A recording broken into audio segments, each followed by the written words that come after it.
সুপ্রভাত বন্ধুরা, আজ হলো 10 জুলাই শুক্রবার।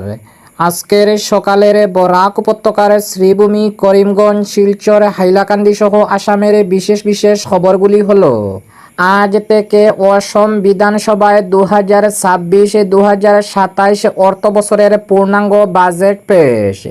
বিস্তারিত থাকবে প্রতিবেদনে। বিজেপিতে যোগ দিলেন সাংসদ সুস্মিতা ও সুখেন্দু। নদীতে স্নান করতে গিয়ে নিখোঁজ 2 স্কুল ছাত্র। রাজ্য সরকার গুরু দক্ষিণা পোর্টালের মাধ্যমে লাভ করা আবেদন সম্পর্কে খুব শীঘ্রই সিদ্ধান্ত গ্রহণ করবে বলে অসম বিধানসভায় শিক্ষামন্ত্রী ডক্টর রনোজ পেগুর মন্তব্য। অসম রাজ্যে আজ থেকে আগামী 3-4 দিনে বজ্রবিদ্যুৎ সহ ভারী বৃষ্টিপাতের সম্ভাবনা। গতকাল অসম বিধানসভায় শিক্ষামন্ত্রী ডক্টর রনোজ পেগুর মন্তব্য।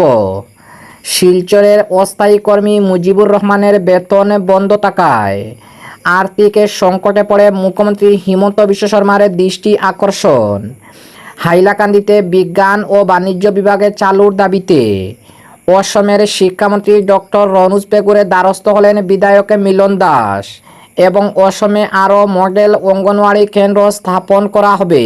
শিশুদের প্রারম্ভিক বিকাশে জোর অসমের মুখ্যমন্ত্রী হিমন্ত বিশ্ব শর্মার। তাহলে বিস্তারিত খবরে যাওয়ার আগে অবশ্যই ভিডিওটিতে একটি লাইক দিয়ে চ্যানেলটি সাবস্ক্রাইব করে পাশের বেল আইকনটি বাজিয়ে রাখবেন এবং ফেসবুক পেজে দেখে থাকলে পেজটি ফলো করে ভিডিওটি শেয়ার করবেন যাতে সঠিক খবরগুলি সবার কাছে পৌঁছাতে পারি। এবার শুনুন আজকের খবরের বিস্তারিত। প্রথম খবর, আজ থেকে অসম বিধানসভায় 2026-27 অর্থ বছরের পূর্ণাঙ্গ বাজেট পেশ এবং রাজ্য সরকার গুরু দক্ষিণা পোর্টালের মাধ্যমে লাভ করা আবেদন সম্পর্কে খুব শীঘ্রই সিদ্ধান্ত গ্রহণ করবে বলে বিধানসভায় অসমের শিক্ষামন্ত্রী ডক্টর রনোজ পেগুর মন্তব্য। 2017 সালের আইন অনুসারে 2013 এবং 2021 সালে প্রাদেশিকীকরণ প্রক্রিয়া থেকে বাদ পড়া শিক্ষকদের এককালীন আর্থিক সহায়তা প্রদানের উদ্দেশ্যে অসমের রাজ্য সরকার গুরু দক্ষিণা নামক প্রকল্প রূপায়ণ করেছে এবং এর জন্য গুরু দক্ষিণা পোর্টাল চালু করা হয়েছে। অসমের শিক্ষামন্ত্রী ডক্টর রনোজ পেগু গতকাল বিধানসভায় এই তথ্য দিয়ে বলেন, গুরু দক্ষিণা পোর্টালের মাধ্যমে 15,000 আবেদন জমা পড়েছে। শিক্ষামন্ত্রী বলেন, আবেদনপত্র সমূহ পরীক্ষা করে খুব শীঘ্রই এ সম্পর্কে সিদ্ধান্ত গ্রহণ করা হবে।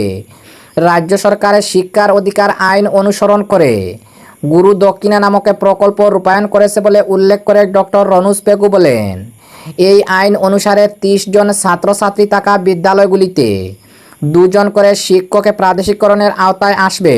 অসম বিধানসভায় গতকাল মোট 6টি গুরুত্বপূর্ণ বিল উত্থাপন করা হয়।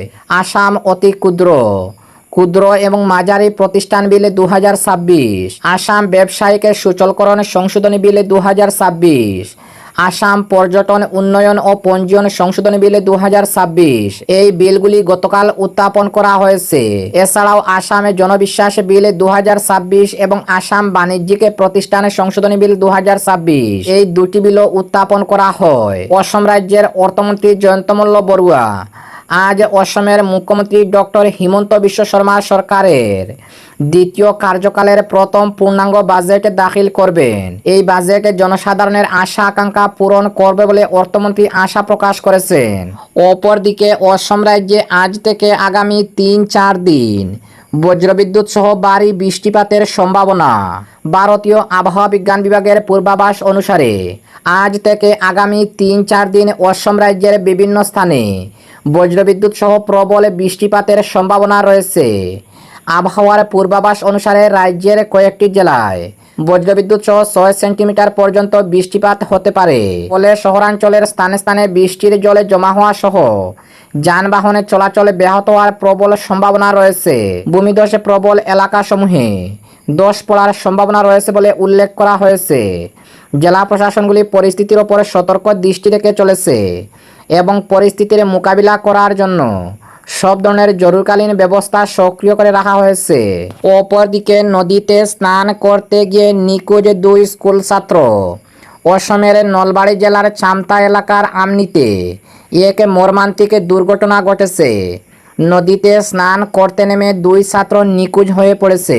খবরে জানা গেছে বুড়াদিয়া নদীর প্রবল স্রোতে ভেসে যায় রূপম বর্মন ও নয়ন বর্মন নামে 2 কিশোর।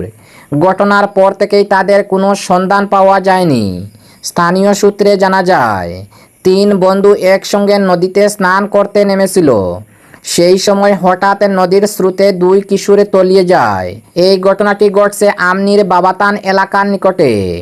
খবর পেয়ে স্থানীয় মানুষ ও প্রশাসনের উদ্যোগে নিখোঁজ 2 কিশোরের সন্ধানে তল্লাশি অভিযান শুরু হয়েছে। ঘটনাকে কেন্দ্র করে এলাকা জুড়ে শোকের ছায়া নেমে এসেছে।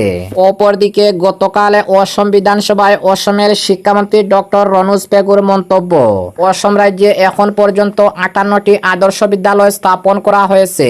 ষোড়শ অসম বিধানসভার বাজেট অধিবেশনের গতকাল 4র্থ দিনে বিধায়ক মোহাম্মদ আশরাফুল ইসলাম শেখের উত্থাপিত এক প্রশ্নের উত্তরে অসমের শিক্ষামন্ত্রী ডক্টর রনোজ পেগু এ তথ্য দিয়ে জানান।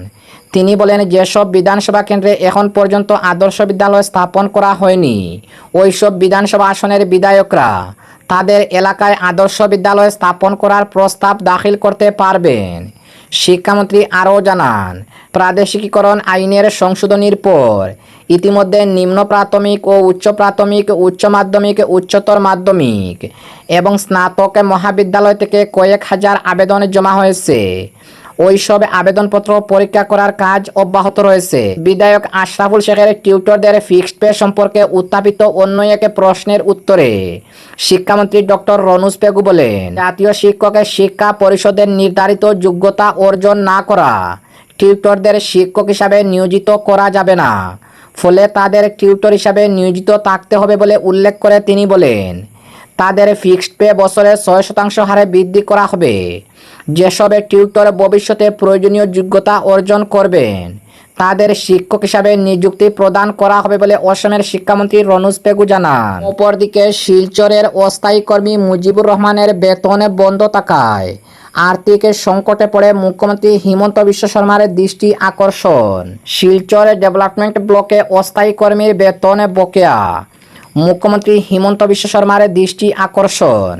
শিলচরের সোনাই ডেভেলপমেন্ট ব্লকে অস্থায়ী ভিত্তিতে কর্মরত খর্বকায় মুজিবুর রহমানের অভিযোগ, মুখ্যমন্ত্রী ডক্টর হিমন্ত বিশ্ব শর্মার উদ্যোগে চাকরির সুযোগ পেয়েও গত 4 মাস ধরে তিনি কোনো বেতন পাচ্ছেন না।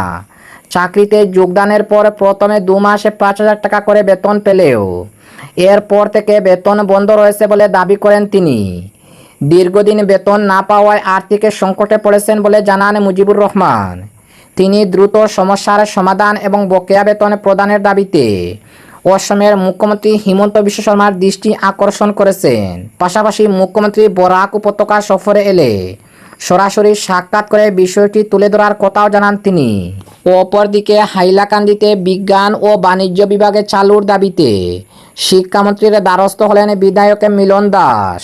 বরাক উপত্যকার হাইলাকান্দি জেলার শিক্ষার পরিকাঠামো উন্নয়ন এবং শিক্ষার্থীদের সুবিধার্থে নতুন বিভাগে চালুর দাবিতে শিক্ষামন্ত্রী ডক্টর রনোজ পেগুর কাছে আবেদন জানিয়েছেন বিধায়ক মিলন দাস। বিধায়কের দাবি অনুযায়ী হাইলাকান্দিতে লালা রুরাল কলেজে বিজ্ঞান বিভাগ, SK রায় কলেজে বিজ্ঞান বিভাগ ও বাণিজ্য বিভাগ এবং ইন্দ্রকুমারী বালিকা উচ্চ মাধ্যমিক বিদ্যালয়ে বিজ্ঞান বিভাগ ও বাণিজ্য বিভাগে চালুর প্রস্তাব দেওয়া হয়েছে। আবেদনের গুরুত্ব বিবেচনা করে শিক্ষামন্ত্রী উচ্চশিক্ষা সঞ্চালককে প্রয়োজনীয় পদক্ষেপ গ্রহণের নির্দেশ দিয়েছেন বলে জানিয়েছেন বিধায়ক মিলন দাস। মিলন দাসের মতে এসব বিভাগে চালু হলে হাইলাকান্দি জেলার প্রত্যন্ত এলাকার শিক্ষার্থীরা নিজ এলাকার কাছাকাছি। বিধায়ক মিলন দাসের মতে এসব বিভাগে চালু হলে হাইলাকান্দি জেলার প্রত্যন্ত এলাকার শিক্ষার্থীরা নিজ এলাকার কাছাকাছি মানসম্মত শিক্ষা গ্রহণের সুযোগ সুবিধা পাবে। অপরদিকে বিজেপিতে যোগ দিলেন সাংসদ সুস্মিতা দেব ও সুখেন্দু। 2026 সালের বিধানসভা নির্বাচনে তৃণমূল কংগ্রেসের বরাডুবির পর রাজ্যসভার সাংসদ পদ থেকে ইস্তফা দিয়েছিলেন সাংসদ সুস্মিতা দেব সহ 3 জন। গতকাল বৃহস্পতিবার আনুষ্ঠানিকভাবে বিজেপিতে যোগ দিলেন 3 জনেই। গতকাল রাজ্য বিজেপির সদর দফতরে গিয়ে সুস্মিতা দেব, সুখেন্দু শেখর ও প্রকাশ ঠিক পদ্ম শিবিরে যোগ দেন। তাদের সঙ্গে বৈঠকের পর সাংবাদিক সম্মেলনে এই যোগদানের কথা ঘোষণা করেন রাজ্য বিজেপির সভাপতি শ্রমিক ভট্টাচার্য। এদিন তিনি ফের তার ভালো তৃণমূলের মন্তব্যের ব্যাখ্যা দেন। তিনি প্রাক্তন তৃণমূল সাংসদের বিজেপিতে যোগদানকে ঘিরে রাজনৈতিক মহলে নতুন করে জল্পনা শুরু হয়েছে। বিশেষ করে আসন্ন রাজ্যসভা উপনির্বাচনে তাদের মধ্যে কেউ বিজেপির প্রার্থী হতে পারেন কিনা তা নিয়ে চর্চা তুঙ্গে।